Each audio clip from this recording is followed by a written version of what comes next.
Bom dia a todos, Namastê, Hare Krishna, obrigada pela oportunidade. Vou ler o Sri Ishopanishad, mantra 7. Quem sempre vê todas as entidades vivas como centelhas espirituais, iguais ao Senhor em qualidade, torna-se o maior conhecedor das coisas. O que então pode ser ilusão ou ansiedade para ele? Desculpe, eu esqueci. Om Namo Bhagavate, vou voltar, tá? Desculpe. Om Namo Bhagavate Vasudevaya. Om Namo Bhagavate Vasudevaya. Om Namo Bhagavate Vasudevaya. Então, Shri Upanishad, mantra 7. Quem sempre vê todas as entidades vivas como centelhas espirituais, iguais ao Senhor em qualidade, torna-se o maior conhecedor das coisas. O que então pode ser ilusão ou ansiedade para ele? Repetindo o mantra 7, quem sempre vê todas as entidades vivas como centelhas espirituais, iguais ao Senhor em qualidade, torna-se o maior conhecedor das coisas. O que então pode ser ilusão ou ansiedade para ele? Hare Krishna.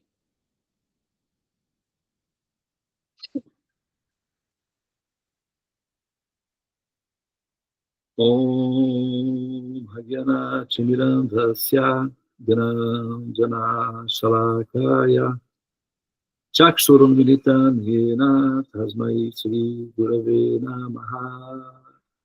Om. Muito embora eu tenha nascido na mais obscura região da ignorância, conhecido como a criação, que é repleta do ciclo dos repetidos nascimentos e mortes, o samsara. O mestre espiritual, devido à sua compaixão pelo progresso da evolução da entidade viva condicionada, está abrindo os meus olhos com o archote do conhecimento transcendente. A tal mestre espiritual, que é compassivo e libertador, eu ofereço minhas respeitosas reverências com o meu coração pleno de gratidão. Jaya Gurudeva, Jaya Prabhupada, Hari Om Shanti, Namastê, Om Tat Sat. Hare Krishna. Muito bem. Bom dia, né, mais uma vez aí a todas as pessoas presentes na sala.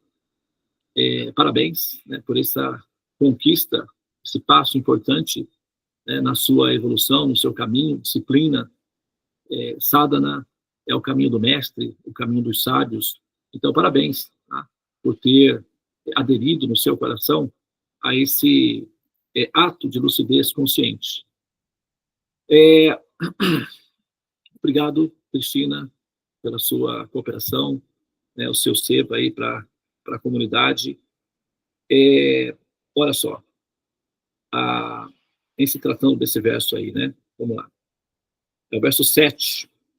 Quem sempre vê todas as entidades vivas como centelhas espirituais, iguais ao Supremo em qualidade, torna-se maior conhecedor das coisas. O que então pode ser ilusão, né, ou ansiedade para ele? Olha,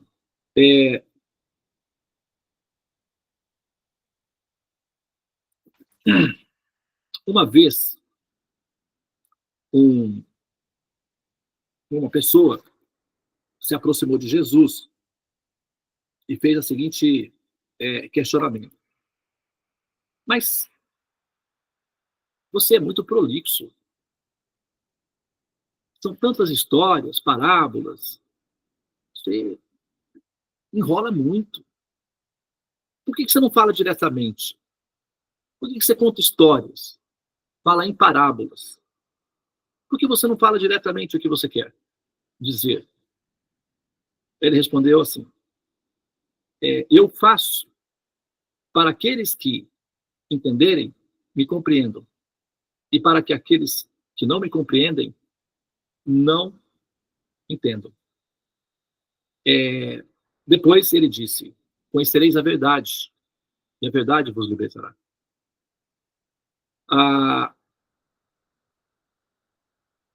Jesus disse né? Ele é nosso mestre, é a nossa referência, é o nosso norte.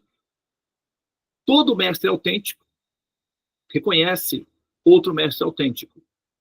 Logo, todo aprendiz autêntico é capaz de reconhecer o mestre autêntico. É por isso que nós fazemos a referência, né, desse mestre autêntico. E na fala dessa pessoa, ele, então, coloca da seguinte maneira: conhecereis a verdade, e a verdade vos libertará. A verdade é conhecimento. É o conhecimento que liberta o ser. Tá? Eu não me canso de falar e vou continuar falando porque eu estou envolvido nessa operação também, faço parte de tudo isso, e eu sou um ser, então também estou preocupado ou cuidando dos meus interesses pessoais. A religião em si, ela é uma terapia de grupo. A religião é uma coisa boa, normalmente uma coisa boa, Dá alento, acolhimento, sensação de pertencimento, de grupo. Você consegue se identificar com alguns detalhes de cultura, então você se vê envolvida em cultura. Normalmente, em grupos religiosos, você tem toda uma dinâmica de passeios, de eventos culturais, de palestras. Então, é uma dinâmica cultural também. Ouvir, aprender, é uma coisa boa, uma coisa gostosa. Então, é uma dinâmica de grupo. Entretanto, essa dinâmica ela tem uma função: estimular o ser para que ele se interesse pelo conhecimento. Né? Nessas ocasiões, quando Jesus ele foi abordado dessa maneira, sobre também os milagres que ele fazia, ele dizia que os milagres são da parte do meu Pai, para que elas prestem atenção no que eu estou dizendo. É como, por exemplo, quando um comerciante, um dono de uma empresa, faz uma promoção para atrair as pessoas para aquele produto e a pessoa acaba consumindo outros produtos dentro da empresa ou da loja. Então, Jesus, porque ele não era ingênuo, ele sabia que, curou um cego aqui. Esse cego vai abandonar o corpo e vai renascer e vai ter olhos, pode ter outras doenças. É como enxugar gelo. Não liberar a pessoa do sansara, dos repetidos nascimentos e mortes, é como enxugar gelo. Você resolve o problema aqui, depois o problema aparece lá de novo. É redundância. Os conhecedores da verdade não são seres redundantes. Eles são proativos, produtivos. Por isso ele também dizia: se você comer desse pão, não terá mais fome. Ou seja, se você se alimentar desse conhecimento, se você beber dessa água, dessa fonte de sabedoria, não terá mais sede. É assim que nós trabalhamos, liberando os seres da redundância chamada repetidos nascimentos e mortes ou sansara. Nós rezamos para Deus, libertamos uma pessoa de uma doença. Mas até quando? Por quanto tempo? Até ela falecer. Aí ela renasce. Aí começa tudo de novo. Esse processo redundante, repetitivo de enxugar gelo é improdutivo. Os mestres autênticos, pessoas divinas, transcendentais, não trabalham com essa redundância. Eles sempre trabalham com a possibilidade de que o paciente vai se interessar pelos conhecimentos. A esperança deles, pobrezinhos, né, é de que os aluninhos se interessem pelo conhecimento. E ao interessarem-se pelos conhecimentos, libertam-se definitivamente do ciclo de repetidos nascimentos e mortes, que é a intenção de todo o conhecimento transcendente. Né? Olha esse verso. Aquele que vê todas as entidades vivas como parte integrante do Supremo, eu acho que tem um microfone aberto aí. Eu pediria que vocês dessem uma olhadinha para ver. Tá dando um ecozinho aqui. Aquela pessoa que enxerga todas as entidades vivas como partes integrantes do Supremo é uma pessoa que tem conhecimento. Sabe? Tudo bem, a fala, tudo é parte de Deus, é uma coisa. A compreensão desse assunto muda. Porque ao ter essa noção realística de como é que as coisas funcionam, o ser passa a ter uma postura arrinça, né? Passa a ser uma postura de um procedimento de uma abordagem perante a criação, perante a existência, de maneira coerente, nobre e, por que não dizer, altruísta, ou seja, compassiva. Esse ser passa a ser compassivo ao redor.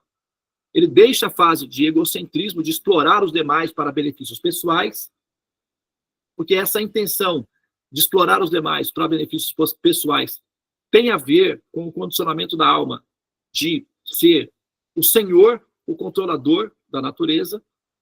E aí, a pessoa que pensa a si mesma como o controlador, o senhor, o proprietário dos objetos, dos paramentos, das instâncias que a circulam, na verdade, ele está admitindo que ele é o senhor em alguma instância.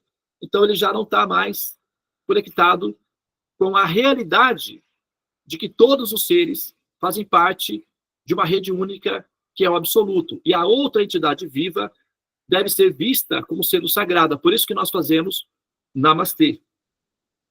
Namastê, Namastê, na significa não. Ma, meu, te, a ti. Namastê, não meu, é teu. Quando nós fazemos Namastê, esse Namastê inclui você, óbvio. Mas o Namastê é para a pessoa que está no seu coração, o Senhor Supremo. É um reconhecimento da pessoa no coração. Namastê significa, eu reconheço que nada me pertence. Tudo pertence a ti, meu Senhor. Ou seja, Senhor Supremo. Você é o proprietário. Namastê. Na, não. Me, meu. Te, teu. Não é meu, é teu. Namastê. Então, esse Namastê, o Namastê de maneira consciente, ele é uma cultura nobre que indica que a pessoa que o faz reconhece que o Supremo é o proprietário de tudo. Inclusive do corpo que ela está usando. Meu corpo, minhas regras. Como assim? Será mesmo? Você tem a concessão de administrar esse corpo com bom senso, com conhecimento. Mas essa carteirada, essa admissão indevida, do ponto de vista científico ou do ponto de vista matemático, não procede. É ilegal. Pode ser provado que não procede. Ele só procede intuitivamente, com base no ego pessoal. Aí, tudo vale. Né? O ladrão, um bandido, quando chega, por exemplo, numa casa, ou ele vai roubar, eles têm o hábito de dizer, perdeu, é meu. É como assim seu? Está roubando, é diferente. É seu intuitivamente, é seu devido ao seu ego, ao seu orgulho, à sua violência. Mas legalmente não é seu. Se for levar ao pé da letra, não é seu. É ilegal o que você está fazendo. Aí isso é crime. Tá tudo bem, você não vai ter esse diálogo. Mas é o que acontece. Então, quando nós dizemos, esse corpo é meu, como assim? Espera aí, vamos com calma. Isso pode ser um procedimento ilegal, em última instância. Nós temos a concessão da utilização do equipamento, mas o equipamento pertence ao governo. Namastê, é teu. E o que eu vou fazer com o seu equipamento? Eu vou utilizar da melhor maneira possível, de forma produtiva e legalizada. O que significa que eu não vou usar o meu equipamento para produzir sofrimento nos demais e nem para violar a dignidade do outro. Para isso, você vai precisar de um sistema conhecido como Ahimsa. E para ter esse procedimento Ahimsa, você tem que ter conhecimento. Né? O conhecimento que liberta o ser da ignorância, como está sendo dito aqui no verso. O que então pode ser ilusão ou ansiedade para ele? Quando uma pessoa está ansiosa, por exemplo, se você está andando na rua, tem 2 policiais vindo na sua direção. Você é uma pessoa normal, um cidadão normal, você não tem dívidas nenhuma, você não está envolvido. Como que você se sente ao caminhar com policiais próximos de você? Se sente seguro. Né? Você se sente até uma sensação boa. E se você for gentil, der bom dia aos policiais, eles vão responder de forma educada para você, com gentileza. Você se sente familiarizada.